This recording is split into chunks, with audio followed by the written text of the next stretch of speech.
do you know how traumatic it is for you to have a tiny coffin? Like, yes, it's painful to see a big coffin when we're going to funerals, but a tiny coffin, that feels like I could see the organs failing one by one. I was praying. I said, Lord, if 9 months was just enough time for me to have this precious gift that you gave to me, can I not be the one that decides that this baby must die? Hi everyone, welcome back to my YouTube channel. My name is Perseverance Maremeni, also known as Madam Speaker, also known as the CEO of Self Love. If you're joining in for the first time, welcome to the family. I appreciate you being here. Please hit the subscribe button, like, comment, and share this video because it might help somebody that you love, or it might even help yourself. If you're returning to my channel, I appreciate your love and support that you continuously show me. Please continue hitting that subscribe button, liking, commenting, and sharing. Today I want to do a story time about when I lost my baby girl 10 years ago via car accident. I'm doing the story time that I've been dragging, because it's very dear to my heart. It's very dear to my heart, and I wanted to be in a good space before I do this story time. But what actually influenced me to do it today was when I did a Q&A last week. Somebody said to me, how do you cope with the loss of a child? Because my baby died 9 months ago and I'm barely coping, So it really convicted me to say, I've been meaning to share this story. And I know that this story is going to help a lot of people. It's going to comfort a lot of people. And the longer I drag it, the longer I'm dragging people, getting to at least have a piece of what I went through so that at least it can help them feel better and help them with their coping mechanism, okay? So I'm going to start from the very beginning on how it happened and how things have been throughout the years. So 10 years ago, when my ex-husband was going to pay lobola for me, I was having a 9-month-old baby girl. So on our way back from the lobola celebration, I got involved in a car accident. We were not driving in the same car with my ex because he was driving with his family and he had to take them to some other places. So we had to split and go in different routes. So the route that I took in the car, it was me, it was my helper, it was my baby girl. And we were driving on Matlala Road next to a village called Lepotlako village. That's where the accident happened. And I hit a donkey. So I'm the one who was driving the car. And I always say that, I'm so glad that I'm the one who was driving that day, because if it was anybody else, I was probably going to be still holding them accountable for the death of my child even now. But the fact that I'm the one who was driving, I know that I did my level best and I have forgiven myself and I've made peace with the accident. So at least I don't have anybody else to look at and make them feel some type of way or find it difficult to forgive somebody, because that's somebody that needed that forgiveness, that's somebody that needed that healing, that's somebody that needed all of that. It's just me, because I feel like if it was somebody else, I was gonna feel like, but I could have done something else, I could have done better, I could have done this, I could have done that. But because I know, because I was the one who was driving, that I did my very best, I'm at peace with that. So what happened was that after I got involved in a car accident, my daughter had a little fracture right at the back of her head. Okay, it didn't look like it was something hectic. If that little fracture happened on any other part of the body, it was not really going to be much of a big deal. But the problem was that it was on the head, because the head is it's critical. So after the accident, I started getting the ambulances coming, the police coming. We had to take an accident report. My ex-husband made a U-turn from where he was to come to where I was. My family left home to come, and everybody just came, But we had to split because other people had to go to the hospital where the baby was, and others had to remain with me during the whole accident report thing and everything.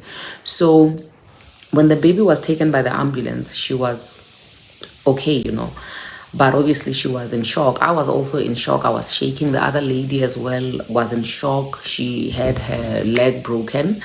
So after the whole accident report and everything, the only thing that was comforting me was that the baby was fine and the baby didn't look like she had a lot of injuries on her, right? So after everything, I went to the hospital to check on the baby. When I get there, I find that they took her to ICU. They said that anything that has anything to do with the head has to be treated as high care, so they took her to the intensive care unit so that they can give her first priority care. So there was a doctor there who was helping us, who was a neurosurgeon, and also obviously the radiographer, because they had to check if there were any fractures, any other fractures besides the one on the head. And they found that no, that was the only fracture which was there. But now a lot happened in just a short space of time, because my daughter stayed in the hospital for like a week. That was the longest week of my life, and it felt like a movie. It really did not feel like it was real, because when we got there, I found that they now were busy with her, just attending to her. But I was happy, I was comforted by the fact that she was okay, she was conscious. But then when the neurosurgeon came to me, he was like, okay, you know what, we're gonna have to put her to sleep so that she doesn't have to be, all over the place, because we really need to be looking very closely at that fracture. But it's a very minor fracture. It won't even need us to do much, Okay, I was comforted by that. So I slept on the couch. When I woke up in the morning, the neurosurgeon comes again and he says to me, okay, we have new developments now. Things are not looking so good. Things are not really looking good. So I asked, what happened? And then he says to me that, remember that fracture at the back of the head? Yes, it actually fractured, the bone broke inwards, pressing into the brain, right? So that press into the brain actually caused the brain to swell. Okay, remember, I don't even understand these things, so for me everything is just new. So what does it mean when the brain is swollen? It means that there's a 50-50 chance that a child might not make it. What do you mean?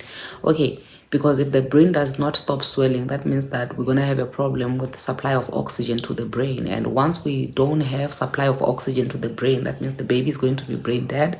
And once the baby becomes brain dead, then that is it, because there's no way we are going to do brain transplant.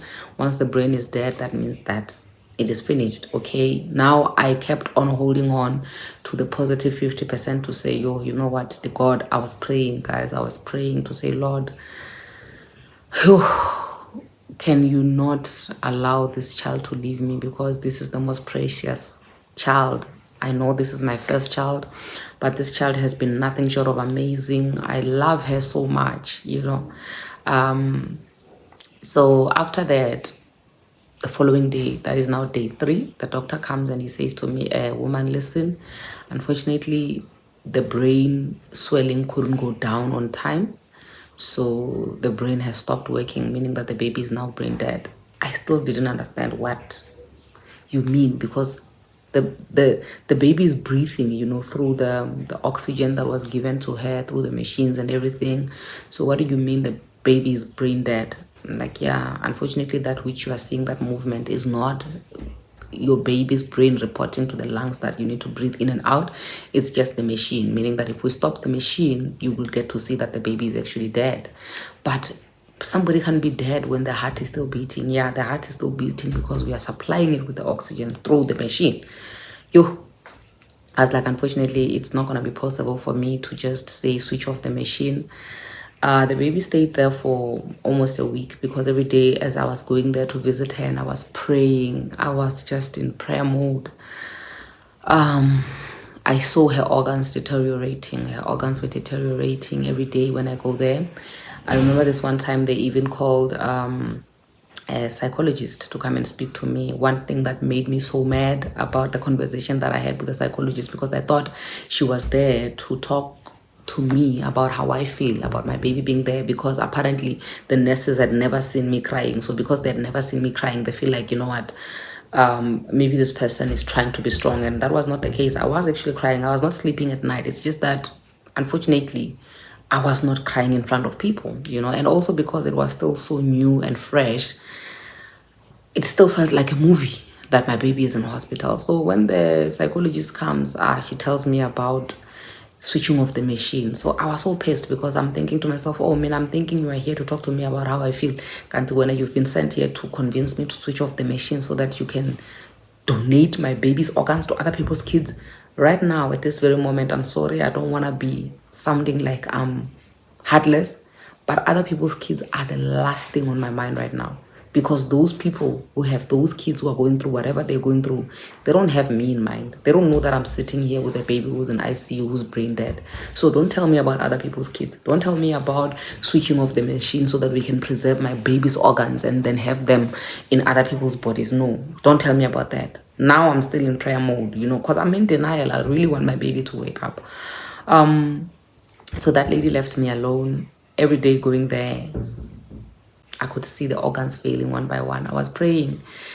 But in my heart, I said, Lord, if 9 months was just enough time for me to have this precious gift that you gave to me, can I not be the one that decides that this baby must die?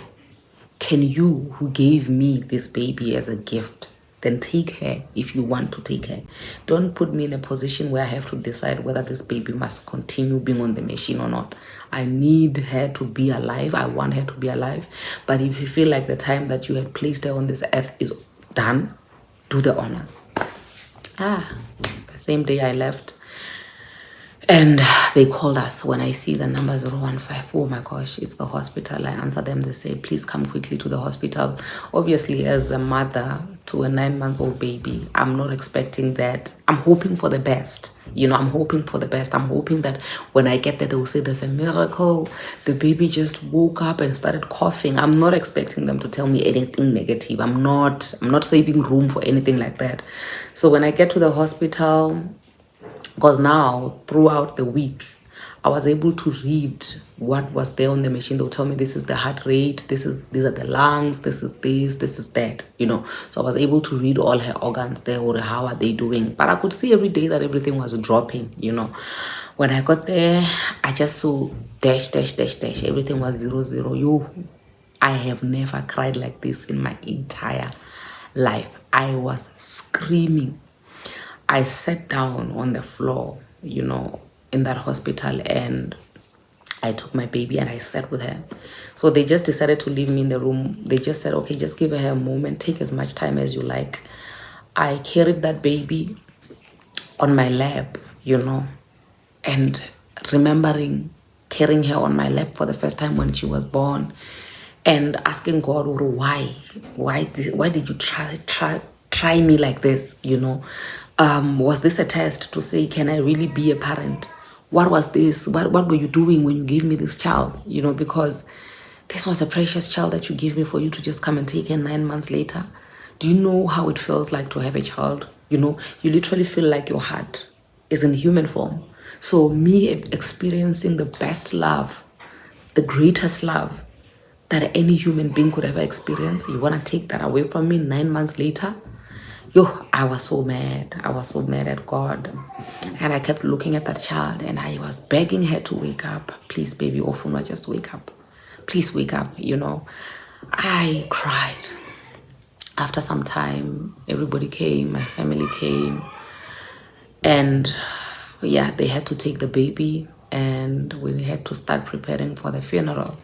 Guys, do you know how traumatic it is for you to have a tiny coffin? Like, yes, it's painful to see a big coffin when we're going to funerals, but a tiny coffin, that feels like, no. Why should there even be tiny coffins? Why should we have to go to a mortuary and pick why are there tiny coffins in this mortuary? Why? There should be coffins for old people only, people who have lived, people who are now going to be buried by their kids. But seeing tiny coffins of all sizes and all ages, that destroyed me to the ground. We did the whole funeral arrangements. And obviously, according to my tradition, not a lot of people have to be there when the baby is being buried. And the baby was buried in the yard. So there was this other practice that I didn't even understand, which was happening there when I got there, where when they were busy, covering the grave of the baby, they said that I must come and step inside the grave and pee on that grave. Because I'm one person that even in my vulnerable stage, you can't take advantage of me, Then ask them, why am I supposed to be peeing in this grave? What is the reason for me? They're like, no, kimolao. What mulao? Whose mulao is this? This person who made this mulao. So they had our kids dying in mind. They made sure that people are gonna lose babies so that they can come and tell us this mulao. Wow, you must pee in the grave. What is the reason? What is the main reason why I have to pee in the grave? They said, so if you don't pee in the grave, that means you won't have other kids. I'm like, you know what?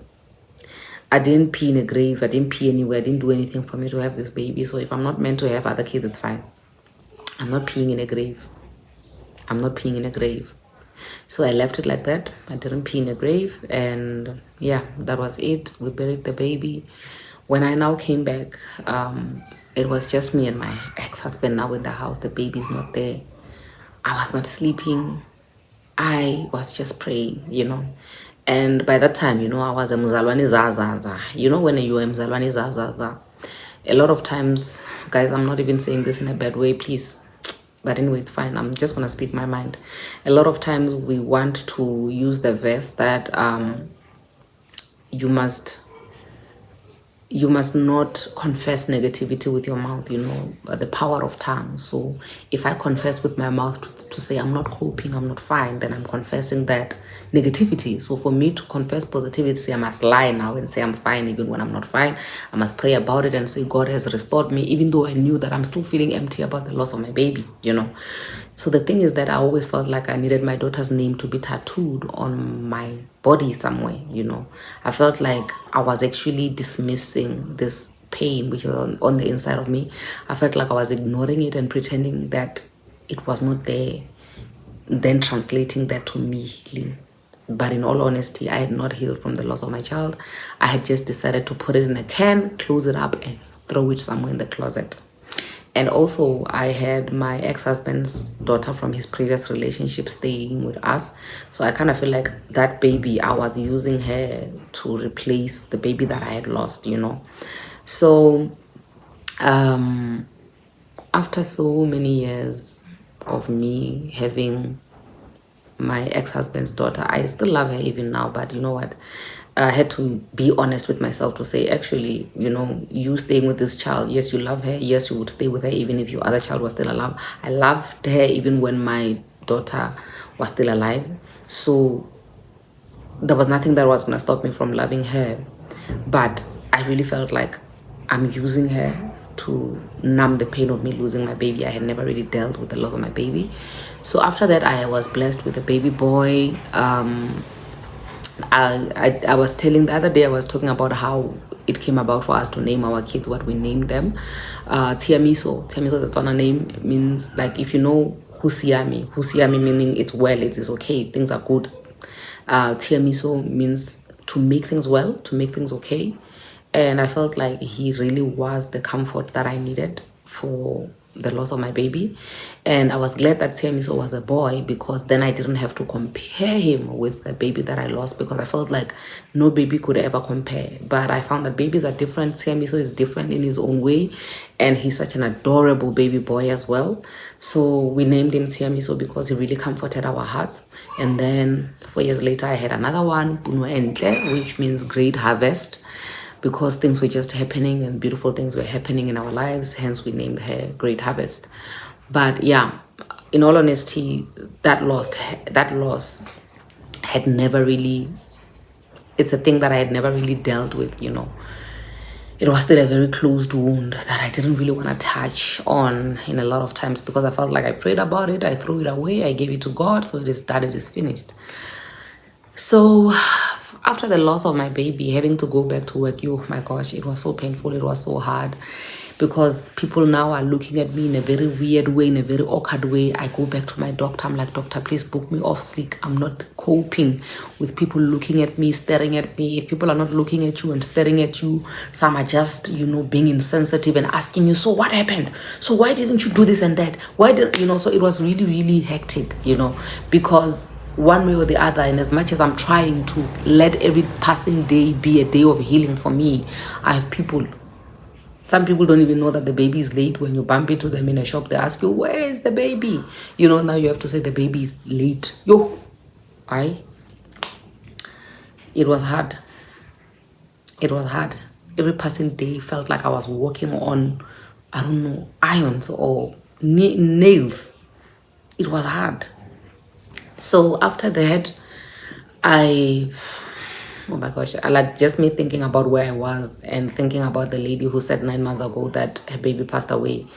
Yo, I don't wish that pain on anyone. Like even somebody that I don't like my worst enemy, I don't wish that pain on anyone. Losing a baby is very, very painful.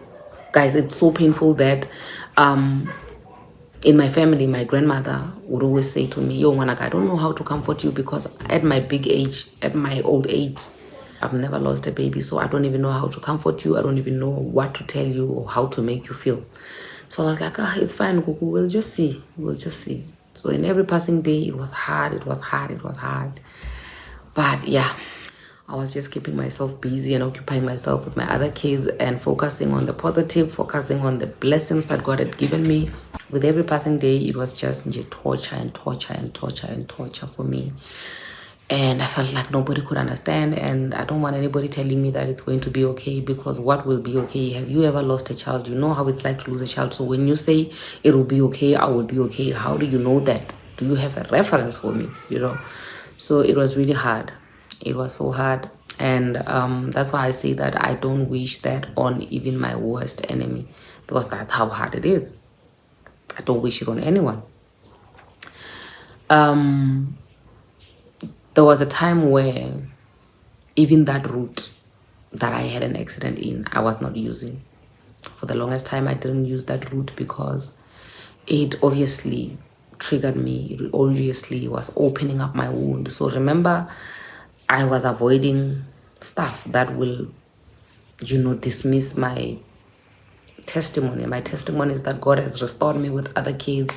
I'm well now. I thank God, the God of Job, who restored me like the way he restored Job. But I wonder if Job really, after being restored, still missed all his other kids that he lost. Because, hey, I don't want to lie to you. Much as you are Mzalwani, the pain of losing a baby, doesn't matter how much you're going to be fasting and praying in tongues and whatever, and God is restoring you with other kids. But the psychological part, the Bible really didn't cover that part. That part of the Bible is needed to say psychologically how do you deal how do you deal with a lot of things, because we talk about praying about certain things, but you still pray about stuff, and you must convince yourself that has worked, that prayer has worked, even though you know that deep down in your heart you just close that wound. It's so dangerous. This is a topic that we must have. It's a topic for another day, talking about the reality of what actually happens when you pray about something that has hurt you, and you must declare it with your mouth that you are healed, that you have forgiven, when you know deep down in your heart that you have not. How do we go about that? It's very, very important, and nobody wants to talk about that, but that's a story for another day. Let me continue with my story. The one thing that I desired a lot from the loss of my child, which I felt like it was going to be like an open wound, me opening up my wound, was a tattoo. But obviously, because the Bible does not encourage one to get a tattoo, it says that, you should not put marks on your body. I can't get a tattoo. And for me, I feel like the only way for me to heal, I need to have a constant reminder of the fact that I had a baby girl, the baby girl is late, and me having that constant reminder is going to make me get used to it and accept it, So for me, a tattoo is one thing that I've always wanted. And when I started with my divorce process, and my daughter that had to be taken away from me, which is my ex-husband's daughter, now that gap was opened. That kind of worms were open to say, now that this distraction that you were using is not there anymore, now it's time for you to deal with the loss of your child. The one that you've been avoiding, the one that you've been pretending like you've healed from, the one that you've been pretending that because God has restored you, you are a Job of your lifetime, now you can't worry about it anymore. Now the time is now. First thing I did, I was like, I'm going to get that tattoo. I'm going to get that tattoo because the Bible says I must not get a tattoo, but the Bible is not telling me about how do I heal from this pain that I've been feeling for the past 10 years, that I prayed and fasted about so many times. Psychologically, what is the Bible saying about the pain that I'm feeling? So because I'm not finding that, I'm going to do what I think is best for me. you know, and I don't encourage people to go get tattoos. When people ask me about tattoos, I don't comment. You know, I don't comment. I don't say go get it. I don't say don't go get it, because I don't know what it means to you, and I don't want to be one person who's like a hypocrite where I have a tattoo and I'm saying you must not get it. And also, I don't want to be a bad influence for you to go get a tattoo when the Bible, as a Christian, is saying that you must not get one. So each one for its own. I went and I got my tattoo. I had her name, Ofunwa, tattooed on my shoulder. And when my kids now started asking me who is Ofunwa, I had to sit them down, tell them about her. Everywhere where I go, I literally had to have her name tattooed on a place where I know that it's going to be open in most cases, so that I can get used to it and people can get used to it and people can ask me and I can answer them, and then hopefully that will help me get my healing. And it did exactly that. Having my kids asking me about it, having it being open here, even a constant reminder for myself that every time when I look at myself in the mirror, there's a reminder that I had a baby girl. The baby girl is late. I must make peace with it. I must get my healing. Bit by bit, as the tattoo was healing and these skin was peeling off and everything, for me, it felt like healing. It felt like what I needed, that I've been yearning for years. As the tattoo got healed, I now started even using that root that I was avoiding to use. And I was not triggered as much as I was triggered, because if I were to use that root, I would cry the whole time, you know. But I was not triggered anymore. I was not crying anymore. And I was even able to stop there by the side of the road and take videos and pictures with my kids this year, January, because I really wanted to test to see, or have I really, you know, made peace with the passing of my daughter. And I'm glad to say that I've made so much progress. I don't even want to lie, guys. I mean, I don't like fictions, you know. I don't want to lie to you and say I'm completely healed, nothing does anything to me anymore, because that's a baby that I carried for 9 months and I gave birth to. Obviously something must give, obviously I must feel some type of way. But let me tell you something, doing something which feels like healing for you, doing something that deep down in your heart you know that if you do it, you will get the healing that you need, it helps. Sometimes it helps to not listen to other people's opinions, but listen to yourself. I emphasize on this over and over again to say, guys, we listen to other people more than we listen to ourselves. We take other people's advices, but we ignore ourselves. But when I, as a human being, with your instinct, you know what is best for you. Obviously, from time, you can't know everything. From time to time, you will be taking advices from people. You will be learning. We learn every day. But stop ignoring your instinct. Stop ignoring that inner you. Whatever it is that she says or he says he wants, you must give him that. You know, because people don't understand. They're not you. They can never be on the inside of you. So they don't know what you're going through. They don't know what you're feeling. And they can't relate to how you are supposed to be healing, because they're not manufacturers of human beings.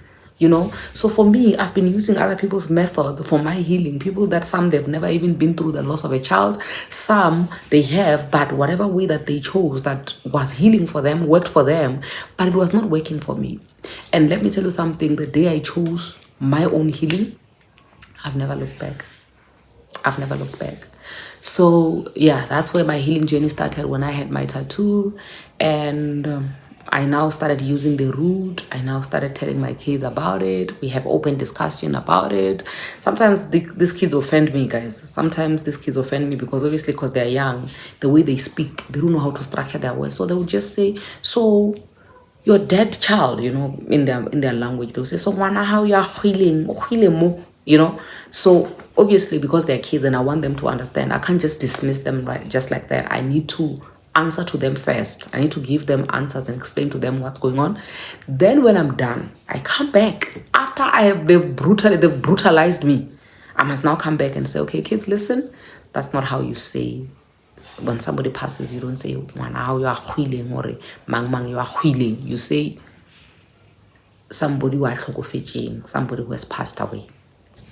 Then we get it right, and then we keep moving, because my kids ask a lot of questions, and usually when we're driving they ask a lot of questions, and I answer them. I answer everything, because yeah, I feel like whatever it is that their mind is able to comprehend, let it take it. Whatever else, I will come and tell them the same story over and over and over again, right? So after all of that, I would like to just say that I'm doing great. I'm doing great. Having to see somebody going through the same pain is always a trigger for me. Having to see somebody losing their child or just crying about the loss of a child, anything that has anything to do with the loss of a child for me is a trigger, you know. And triggers are a part of us. Triggers are part of healing. And there's nothing to be ashamed of when it comes to you being triggered, because you're a human being at the end of the day. You know, if you were staying in one place, you were gonna be in pain the whole time, but being able to get out of that place and get triggers, it's a good thing because it shows that you've stepped out of there. But these triggers, which are coming from time and time again, really show that you really love that person and you really wanted them to be there forever and ever. So yeah, so basically that is my story about the loss of my child. And obviously I always emphasize on the therapy as well. I mean, I attend therapy. I'm one person that I feel like therapy is part of my self-care routine. I cannot go without therapy. So I do attend therapy and I speak openly, you know. So yeah, please do attend therapy if you have lost a child. And I would just like to say to the lady who sent me a question on the Q&A on Instagram, I'm so sorry for your loss, and everybody else who has lost their kid. Take it one day at a time. Don't pretend to be okay when you're not. Establish your people that you can talk to, that you can bug over and over again, talk about the same topic over and over again. There's nothing wrong with that. It's part of your healing. Cry as much as you want, and you know, cry until your heart has had enough, until you are satisfied. Crying is satisfactory, guys, especially when you have a thing which is heavy in your heart. You just cry it out and you feel like, okay, 1 inch of the load is off. If you feel like crying again, you just keep crying. You talk openly. You be honest about how you feel. You know, I know that a lot of people will ask you, how are you? Not interested in you saying I'm fine or I'm not fine. They'll just be saying, how are you? Because, well, that's just how we greet. But find your people, establish people that you can talk to, and pour your heart out. You know, be honest about how you feel. And also bear in mind that you can't replace one kid with another. So you can't go get pregnant to have another child to replace the one that you lost. Every child, you will be very disappointed to know that every child is unique. The love that you have for every child is there, but having this child is not going to replace the one that you lost. You still have to heal from the one that you lost. You still have to accept. You still have to make peace with that. So yeah, I wish you all the healing. I wish you all the healing. And I think that is it for today. Whew, that was hard. That was hard. Yeah, so if there's any other topic that you would like me to discuss, or there's a follow-up question on this topic, you're more than welcome to leave a comment down below and let's talk about it even further. If there are other things, let's talk about them as well. And yeah, I appreciate you being here watching this video. Please share. I would like to emphasize on you sharing. Please share this video with somebody that you feel like they might need something like this, something comforting like this, something to help them overcome anything that they need to overcome in their lives, especially the loss, grieving a loved one. I appreciate you being here. God bless you.